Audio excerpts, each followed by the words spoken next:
Olá, um bom dia para você, um ótimo domingo. O Política Cruzada de hoje está começando e a gente recebe hoje aqui em nosso estúdio a prefeita de Uberaba, Elisa Araújo, do Solidariedade. Veio conversar com a gente, bater um papo sobre a cidade.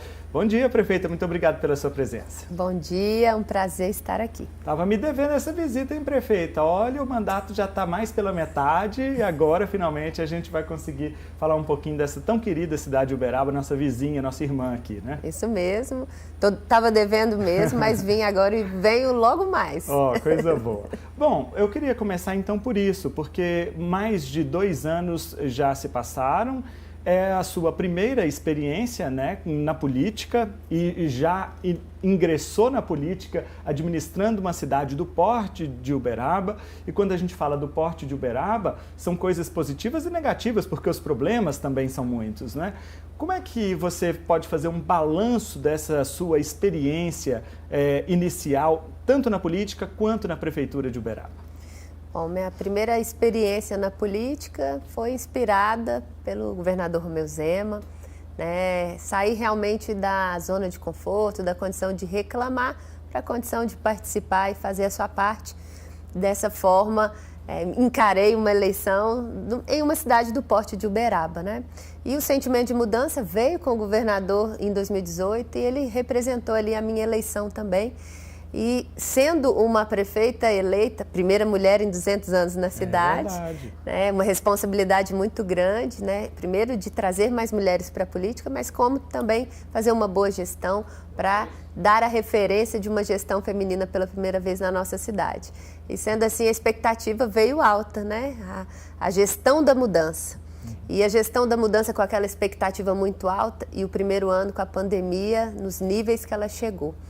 E, de fato, foi desafiador o primeiro ano de gestão, pela primeira vez na vida pública, pela primeira vez enfrentando aquele desafio da pandemia e realmente abrindo as gavetas e os armários ali da prefeitura para fazer a gestão. Dessa maneira, a gente passou esses 2 primeiros anos enfrentando a pandemia, vacinando o nosso povo e arrumando a casa.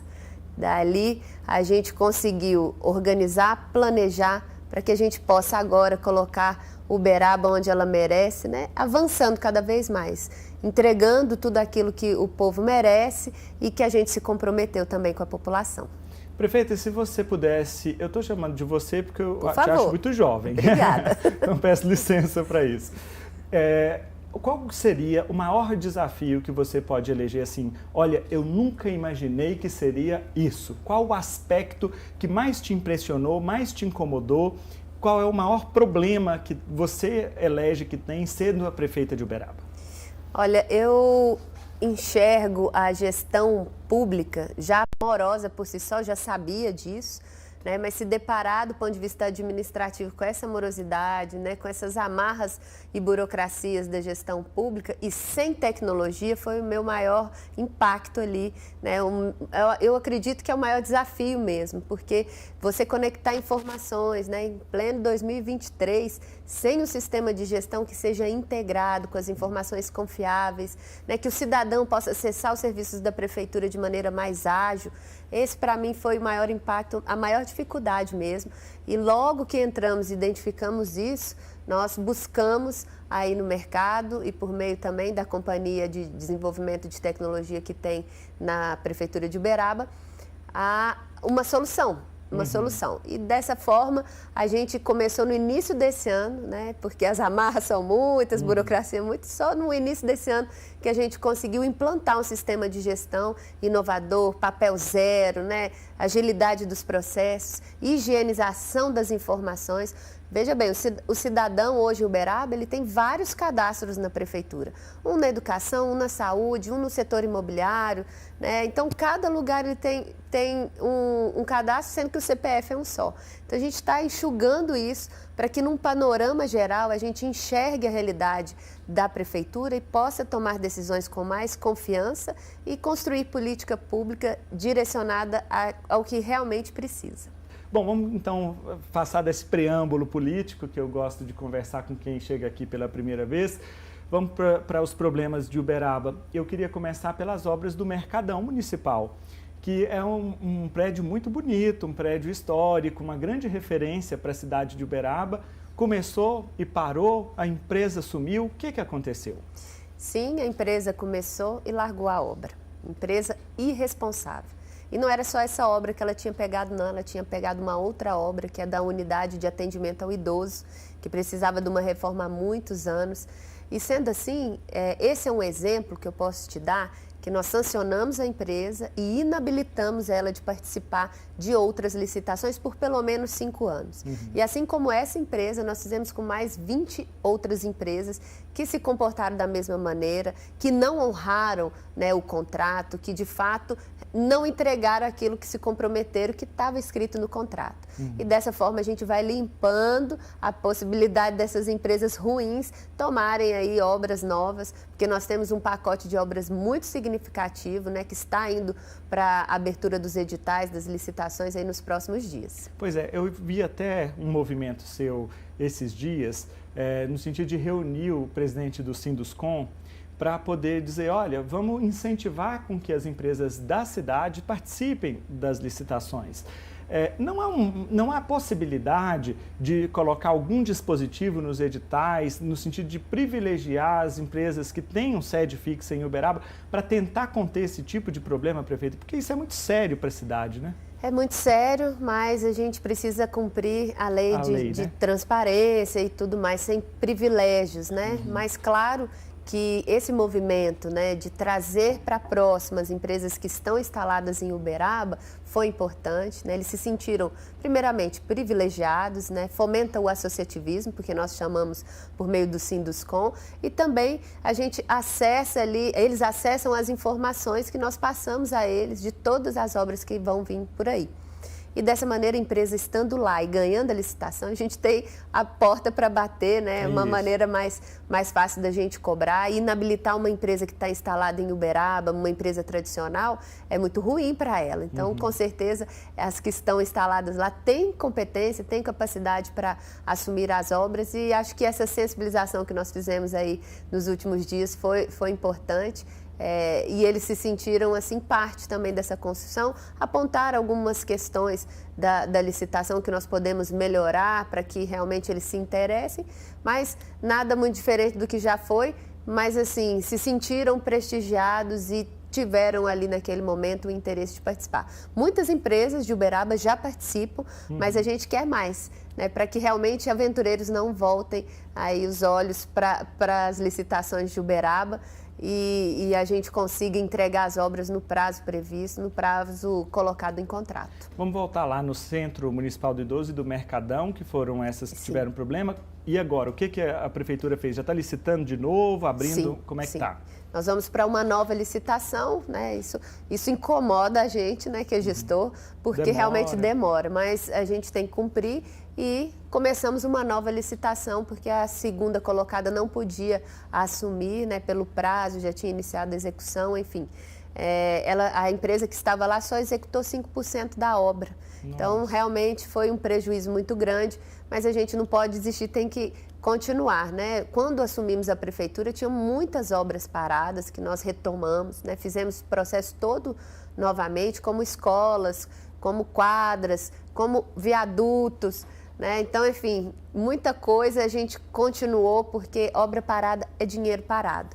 E a gente fazendo isso com bastante rigidez. Quando entrei também, estabeleci que não tinha prática de aditivos mais, né? Aditivos só realmente quando justificado. Você vai prolatando demais, né? E o que acontece quando as empresas acostumam a colocar aditivos? Elas colocam um preço muito baixo para lá na frente ela pedir aditivo. Isso também é responsabilidade de um projeto mal executado na hora de ir para a licitação. E por isso nós contratamos, né, por meio de terceiros, uma empresa que realmente faz os projetos. Nós temos mais de 300 projetos sendo executados por essa empresa terceirizada, com qualidade, com orçamento, né, com realmente todos os detalhes para mitigar, diminuir a possibilidade de aditivos, de erros de projetos e a gente ter ali uma maior agilidade das entregas. Perfeito, que é tempo também, né? Esses aditivos acabam emperrando mais o tempo das obras. Prefeito, vamos falar de concurso público, porque há uma expectativa muito grande em Uberaba de que a Prefeitura faça o concurso para os servidores públicos municipais ainda esse ano. Vai sair ou não vai? Sim, está programado para que seja agora no final do ano, né? Final de 2023.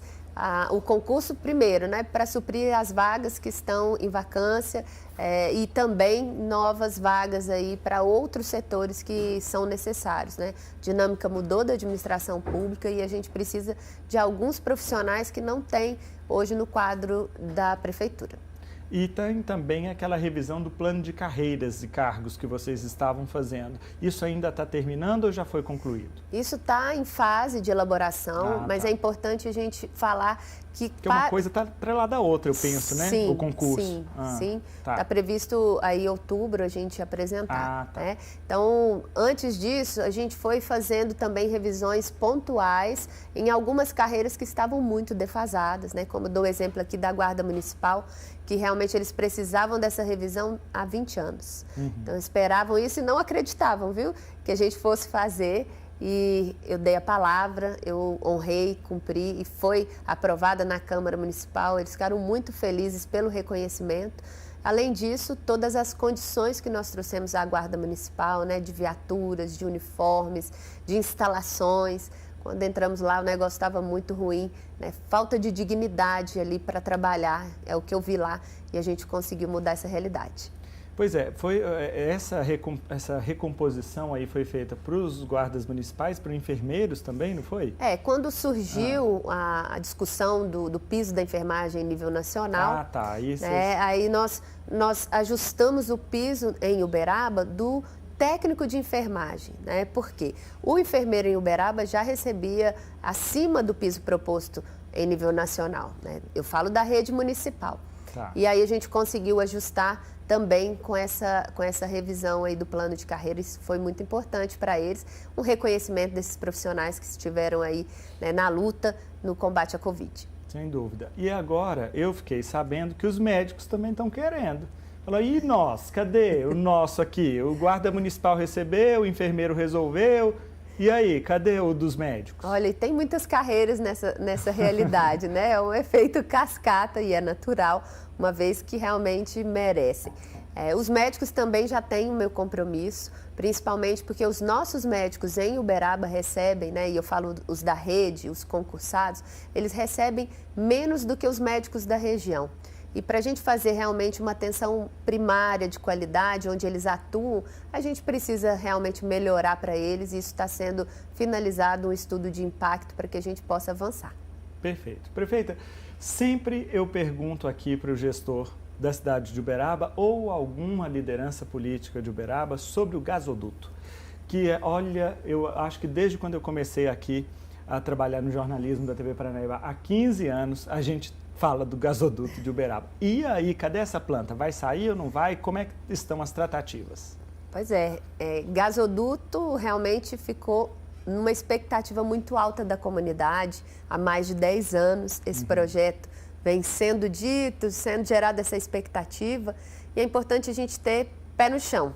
E por isso, recentemente, o novo governo federal trouxe aí uma política de trabalhar uma política de gás nacional. Se não tiver um interesse do governo federal, não avança.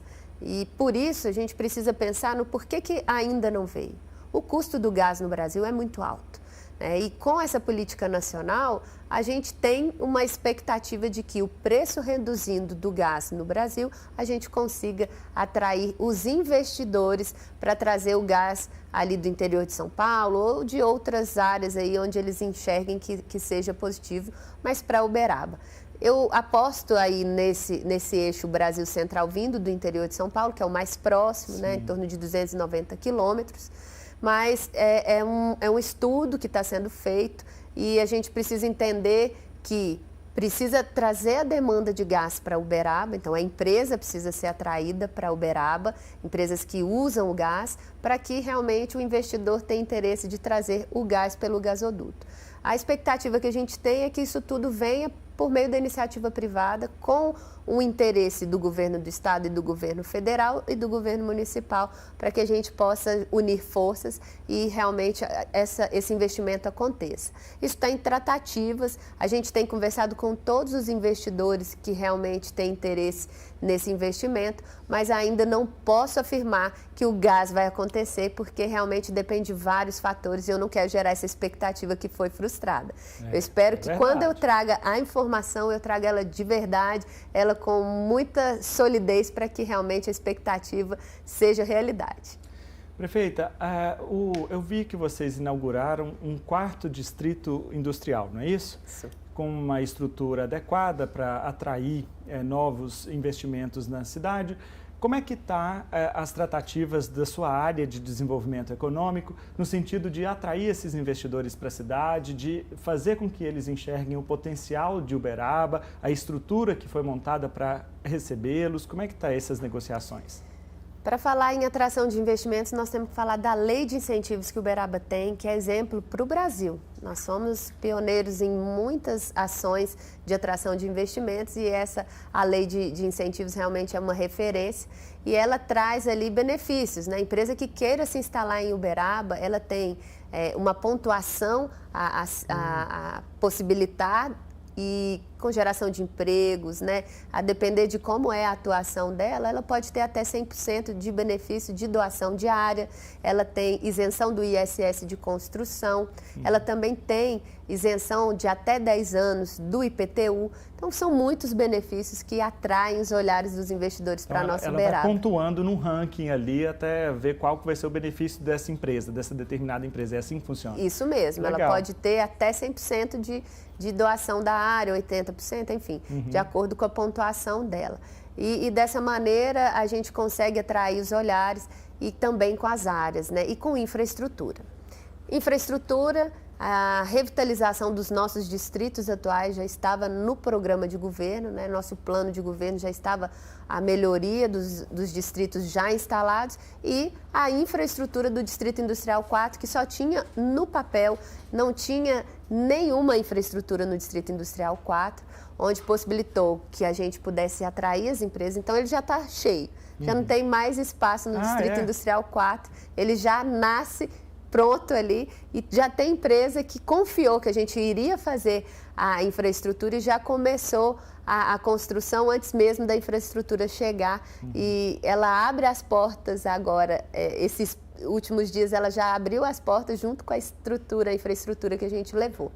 Além disso, nós temos a área da planta de amônia, que viria com gasoduto, isso, né? Essa área... Eu ia até te perguntar sobre isso, mesmo passou. Essa área aí, né, gerou expectativa de uma planta de amônia da Petrobras, o que realmente não aconteceu. Petrobras desistiu de fazer essa planta de amônia e a área retornou ao Estado, que ela era do governo de Minas Gerais.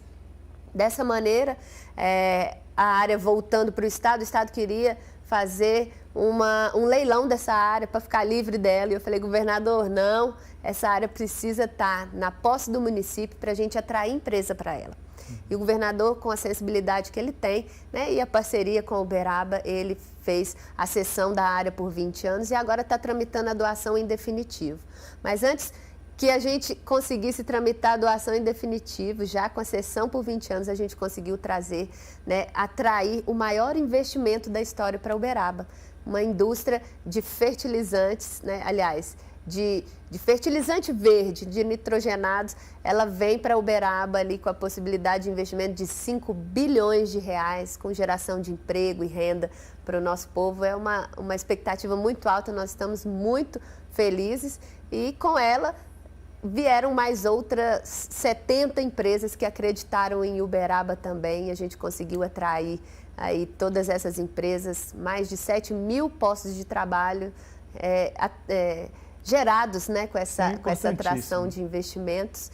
E ficamos aí ranqueados no ano de 2022, no segundo lugar em geração de emprego do estado de Minas Gerais, né, em cidades acima de 100 mil habitantes. Em janeiro e fevereiro desse ano de 2023, nós ficamos em primeiro lugar. Então, é um trabalho importante, né, um trabalho social, porque o emprego, ele transfere, né, ele transforma em comida na mesa do cidadão, em dignidade, em oportunidade.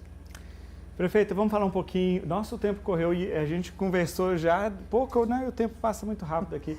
Mas então, prefeito, vamos falar um pouquinho de saúde pública, porque nos últimos dias todos os holofotes se voltaram para a questão da saúde em Uberaba, em razão de um acontecimento com um adolescente de 13 anos que faleceu supostamente por falta de atendimento adequado no Hospital da Criança, que é um hospital credenciado ou conveniado, melhor dizendo, com a Prefeitura de Uberaba para fazer o serviço pediátrico lá na cidade. Gerou uma discussão, já tem pedido de CPI aí na Câmara rolando.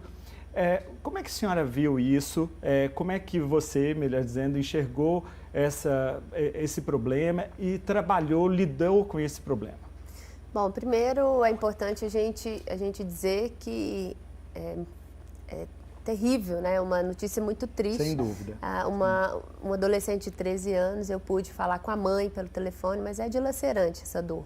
Eu não posso imaginar, mas eu preciso deixar claro que, como mãe, eu já busco uma solução para a saúde pediátrica de Uberaba há muito tempo, desde o início do nosso mandato. Fato é que, primeiro ano, nós vivemos pandemia, as crianças não iam para as escolas, adoeciam menos e a gente não teve muitos gargalos tão claros para a gente ali. Em 2022, muitos hospitais ficaram 100% Covid, o que também gerou esse gargalo lá. Mas é importante a gente fazer uma linha do tempo também e dizer que na gestão anterior eles transferiram todo o atendimento pediátrico para o Hospital da Criança, né, gerando esse gargalo naturalmente. E era atendido o público infantil também na UPA, o que descontinuou e ficou tudo concentrado lá. Sendo assim, vendo os gargalos quando nós entramos, nós buscamos uma alternativa, mas não adiantava ficar achando que estava ruim, achando isso, a gente percebia, mas era preciso informações técnicas do porquê que aquilo estava acontecendo. O hospital é privado e nós compramos um serviço dele. Eu não posso interferir na gestão dele, mas eu posso solicitar um diagnóstico, porque uma vez que a auditoria estava apontando que algumas coisas precisavam melhorar. Dessa forma, eu sugeri à administração do hospital, junto com o Ministério Público, um diagnóstico, uma avaliação mais profunda da administração Primeiro passo, né? do hospital. E eles concordaram, nós colocamos uma equipe técnica extremamente profissional, de referência, para poder fazer esse diagnóstico. Recentemente, foi nos apresentado esse diagnóstico, um diagnóstico que na sua versão resumida tem 300 páginas, e ali ficou muito claro que a gente precisava tomar uma atitude ou retirar realmente o recurso da prefeitura daquele hospital. Sendo assim, a gente buscou uma sobrevida para o hospital, um apoio, uma ajuda. Eu não quero que o hospital, que é o Hospital da Criança, que está lá há mais de 70 anos na cidade de Uberaba, que ele feche as portas. Então, sugeri que fosse feita a intervenção, uma intervenção por um interventor profissional adequado que pudesse trazer ali realmente uma nova realidade para o hospital, uma administração mais profissional, porque, de fato, um hospital em 2023 não ter uma gestão informatizada é realmente um horror, né? E na mão, né, você perde informação, você não tem um lastro, e você abre aí espaço para erros mesmo, processos realmente inadequados, enfim. Naquele momento, a administração do hospital, né, a diretoria que estava presente, nessa reunião estavam presentes vários atores do Poder Judiciário, enfim, e eles aceitaram a intervenção, assinaram em ata, mas ficaram de fazer a assembleia com toda a diretoria. A assembleia aconteceu com a diretoria do hospital, tiveram presentes nessa assembleia figuras que nunca estiveram presentes em outras assembleias, figuras políticas, e que fizeram uma ação com o único objetivo de fazer uma bagunça política e não resolver o problema, né? E não pensou nas crianças e nas mães, né? Fizeram a cabeça dos diretores de não aceitarem a intervenção. Fizeram uma ação política que quem saiu prejudicado foi a população. O que desagou foi realmente aí no que a gente vem acompanhando de realmente um serviço inadequado para atender as nossas crianças. Sendo assim, ouvindo a negativa da aceitação da intervenção, eu recuei. Porque se eu faço uma intervenção litigiosa, uma intervenção de goela abaixo, literalmente, a gente não ia ter efetividade, a gente ia ter boicotes, a gente não ia ter uma aceitação do hospital, né, pura e simples ali, com o objetivo de construirmos uma gestão melhor. Eu recuei e busquei uma solução. Já tinha uma solução de plano B, mas com certeza naquele momento era mais eficiente a gente trabalhar com quem já estava na operação. E, sendo assim, estamos alinhados, já sentamos com o Ministério Público, com equipes técnicas, e estamos elaborando aí um modelo 100% público, onde a administração, sim, vai ser do poder público e nós vamos ter as condições de gerir e de fazer as interferências. Dessa maneira, eu busco um modelo realmente em excelência, que realmente a gente consiga resolver de uma vez por todas a questão da saúde infantil na cidade de Uberaba. Uhum. Pois é, prefeita, eu queria esmiuçar um pouquinho mais sobre esse assunto, porque eu entendi a lógica da prefeitura em não querer fazer a intervenção administrativa, conforme está prevista na própria Constituição da República. Se o poder público entende que precisa fazer uma intervenção na propriedade privada, a bem do interesse público e da coletividade, não tem problema de se fazer. Eu entendi a lógica. Mas será que aí não vem aquela reflexão assim, se eu não fizer a intervenção, porque a intervenção administrativa bastava, é ruim a gente falar isso, mas bastava uma canetada. Sim. O decreto publicado, a prefeitura já assume o hospital no outro dia. Por causa da situação gritante, agravante, porque se eu recebo, por exemplo, um relatório dessa natureza que a senhora recebeu, de 300 páginas falando que o hospital, eu fico pensando o seguinte, quem vai ser atendido daqui meia hora? Como é que vai ser atendido o paciente daqui 30 minutos? Em quais condições esse paciente vai ser atendido? Então, será que a alternativa melhor não seria essa? E eu também faço essa pergunta para saber o seguinte, como está sendo feito hoje, que ainda não tem o hospital, o atendimento que vocês estão organizando. E aí, continua nessa situação do hospital da criança? Perfeito a sua análise, mas uma intervenção litigiosa nesse momento, eu não conseguiria nem corpo técnico com tempo suficiente para atender do dia para a noite. Poderia haver um boicote dos funcionários, é isso? Poderia não. Aconteceria. Vocês calcularam isso lá? Justamente porque eles não aceitaram, né? E eu não falo generalizado, tá? O corpo clínico tem interesse realmente que essa ajuda aconteça. Mas junto com o Ministério Público, nós também pensamos nisso, né? E nesse limbo, né? E nesse tempo, a cada hora, várias crianças estão precisando. Então, nós nomeamos, primeiro, que o que aconteceu precisa de startar, né? A Secretaria de Saúde precisa iniciar um processo de investigação do óbito, né? Para investigar o que aconteceu. Naquele caso, né? Naquele caso. Então, essa comissão que está fazendo a investigação são o corpo técnico da Secretaria de Saúde, né, nomeados por uma portaria e que tem a capacidade técnica, inclusive, de prestar ali um auxílio, um treinamento para a equipe do hospital para melhorar de imediato esse tratamento, esse acolhimento, esse atendimento mesmo das crianças. Sendo assim, junto com o Ministério Público, que trouxe essa recomendação para nós, nos validando de fazer esse treinamento lá, a gente começa um treinamento, um acompanhamento mais de perto. Então, quer dizer, esse limbo, ele está acompanhado pela Secretaria de Saúde, pelo corpo técnico nosso, em paralelo à solução em definitivo que nós estamos trabalhando. Mas nosso corpo clínico está lá, nosso corpo técnico, não é alguém que vai conseguir suprir toda a demanda, mas é alguém que está lá de olho, está acompanhando, para que realmente a gente consiga, de fato, mitigar esse tipo de problema novamente, possíveis novos óbitos, e a gente consiga ter a garantia do serviço pediátrico, pelo menos vigiado e acompanhado ali pelos nossos profissionais. Aí eu assisti à coletiva dada pela diretoria do Hospital da Criança. E as médicas responsáveis lá me deram duas informações que me chamaram muito a atenção. Primeiro, que a informação que a gente tinha durante toda a semana é que não tinha o respirador. E elas disseram que tinha o respirador, não só um como dois, em pleno funcionamento. Então, já fica um ponto de atenção aí para essa comissão investigar. Quem é que está falando a verdade, não é?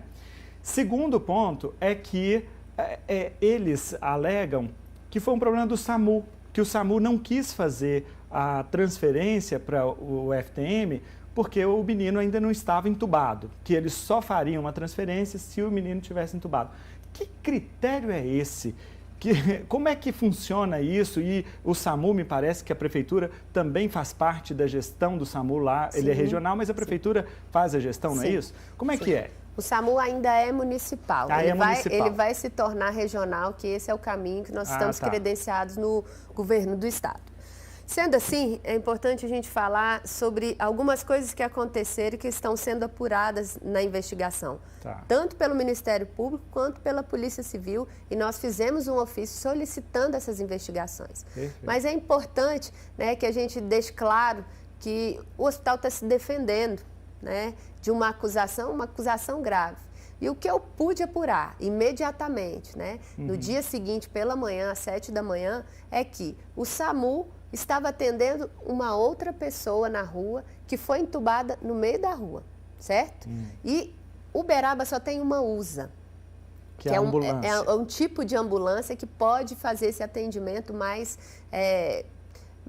profundo aí, com mais... Os equipamentos. Com mais equipamentos, isso. E a USA, ela é específica para cidades acima de 460 mil habitantes, e Uberaba, mesmo com 360, tem uma USA. E, dessa maneira, a USA, uma única, estava atendendo outro paciente. E o que me foi informado, isso vai ser apurado aí pelas ligações e por tudo, é que, dentro daquele período ali, informaram ao Hospital da Criança que realmente estavam atendendo outros. E uma vez que o paciente estava dentro de uma unidade hospitalar, né, naturalmente ele poderia ser entubado, ele tinha ali todos os equipamentos necessários para ser entubado. Aí isso vai ser apurado profundamente por todo o material e nós colocamos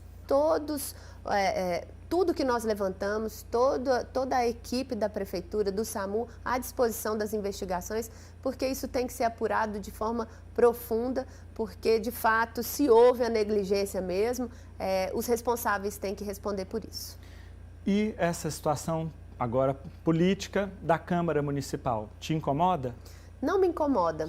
Eu acho que o Poder Legislativo tem essa prerrogativa, deve instalar, sim, a investigação. Eu sou a favor e já me coloquei à disposição da Câmara de Vereadores para disponibilizar todos os documentos necessários. Inclusive, um dos membros da Comissão de Saúde esteve dentro da reunião em que nós firmamos a ata, né, e possui uma cópia dessas 300 páginas do diagnóstico. Perfeito. Prefeita, já caminhando aqui para o final, vamos falar um pouquinho das eleições, porque elas estão se aproximando, já são no ano que vem.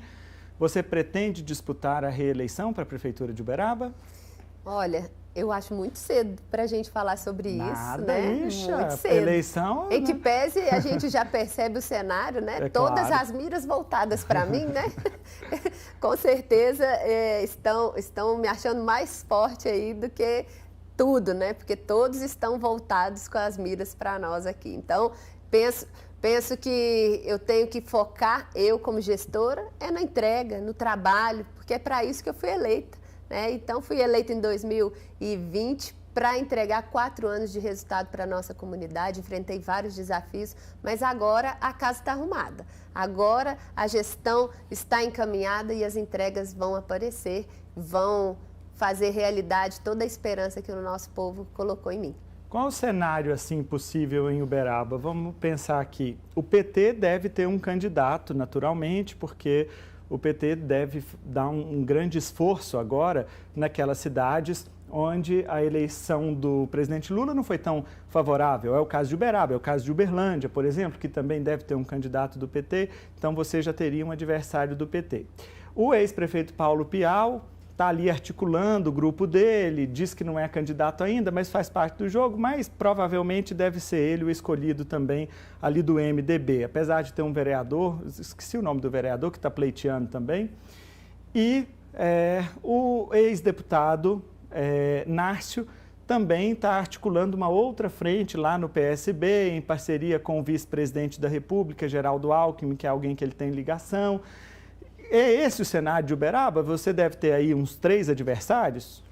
Não sei, mas existem muitos já se colocando aí, né, no pleito.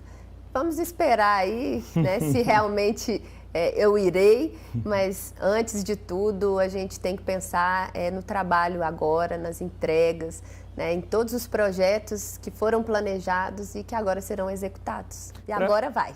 Agora vai. Para fechar, seu vice, o Moacir, renunciou do cargo em fevereiro.